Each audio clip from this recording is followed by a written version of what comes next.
अब कभी नहीं छूटेंगे आपके फेवरेट टीवी शोज ZEE5 के साथ बिल्कुल फ्री। भाभी जी घर पर हैं? आइए आइए तिवारी जी। भभूति जी कहाँ है भाभी जी? क्यों, कुछ और ठंडी ठंडी बातें करके उसको ठंडा करना है? नहीं भाभी जी, आप तो अभी भी नाराज हैं। दरअसल हम उनके लिए गर्मा गर्म कविता लेके आए हैं उन्हें सुनाने के लिए। आप? जी। वाह, क्या कविता लाए गर्मा गर्म, जरा हम भी तो सुने पहले। सुनाए भाभी जी? जी। आज गर्मी बहुत है ओ प्यारे सनम, आज गर्मी बहुत है ओ प्यारे सनम, शोले बरसा रहा है ये मौसम गरम गरम।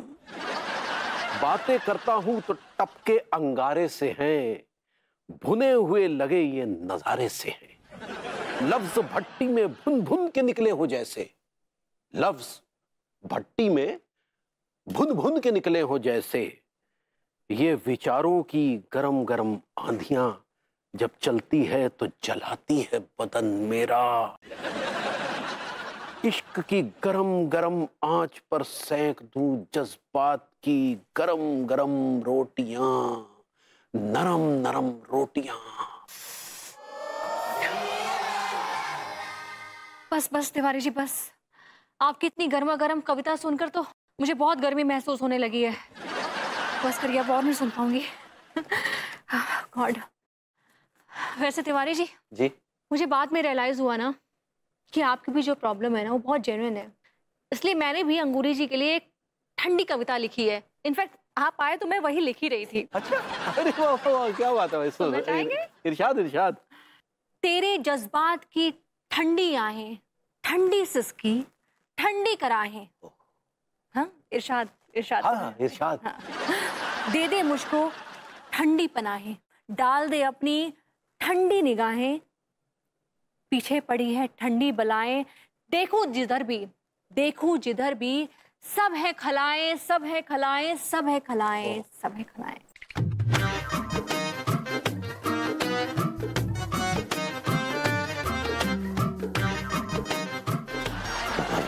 अरे तिवारी जी आप इतना कांप क्यों रहे हैं? अरे भाभी जी, आपकी ठंडी कविता ने हमें सरापा ठंड में डुबो दिया। अच्छा गॉड, ठीक है मैं अपनी कविता यहीं बंद करती हूँ फिलहाल, तो बाकी बाद में लिखूंगी।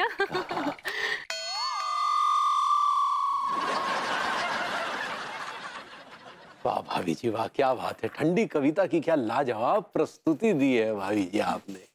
हम सच कह रहे हैं, अगर आप ये कविता किसी कवि सम्मेलन में सुनाएंगे ना भाभी जी, तो वीर रस के कवि बिना अपनी कविता सुनाए ठंड से टैं बोल जाएंगे,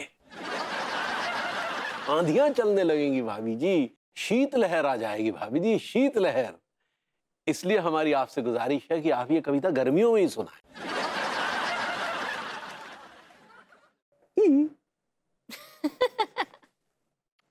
आप भी ना तिवारी जी।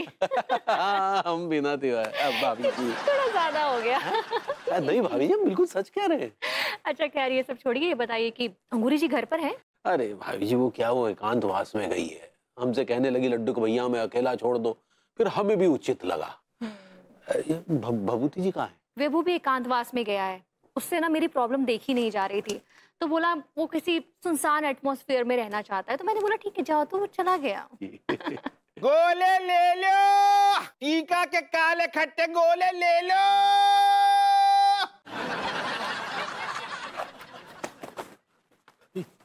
गोले ले लो, टीका के गोले ले लो। अभी नमस्ते। नमस्ते, ठीक है सब ठीक ठाक तो है? टिप टॉप चल रहा है।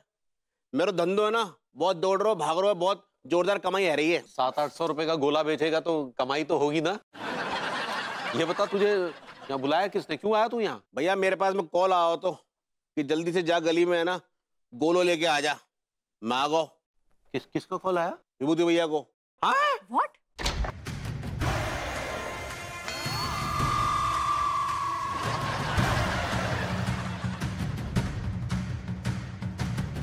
जी आप तो कह रही थी कि भभूति जी एकांतवास में है, ये तो हमारे दिमाग से निकल रहे हैं।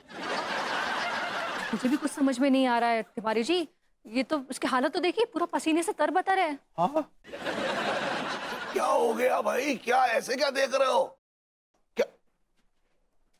अबे ओ, अबे क्या हो गया तुझे? एक मिनट, तू टेंशन मत ले, एक सेकंड मैं कुछ करता हूँ।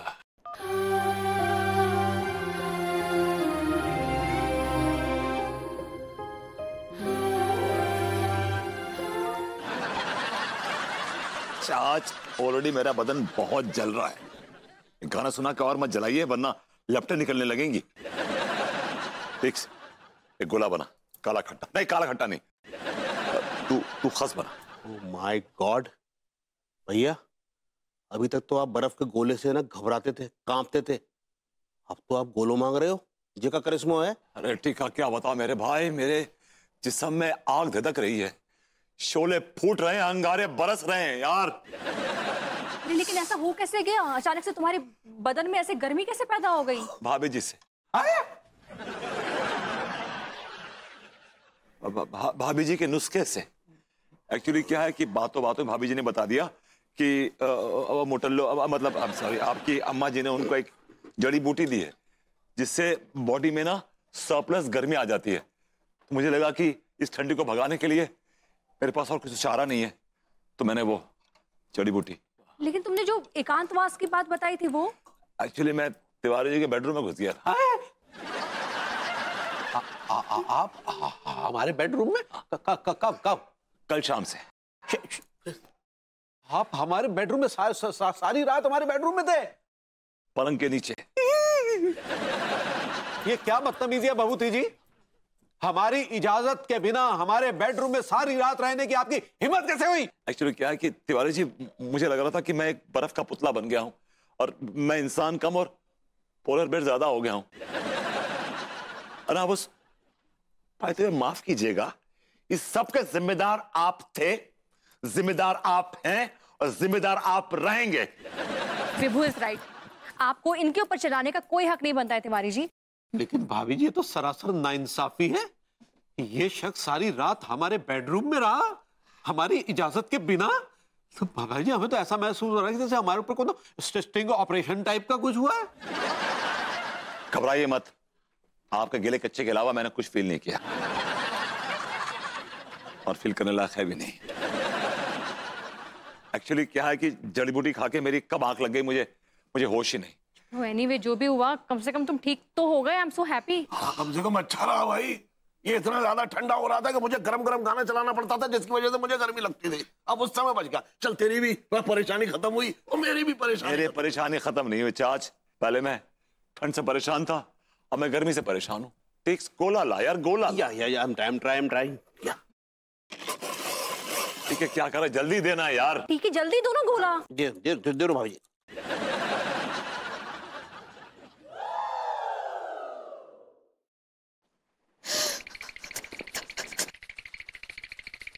ये दो पगली, भाभी जी इज फ्रोजन।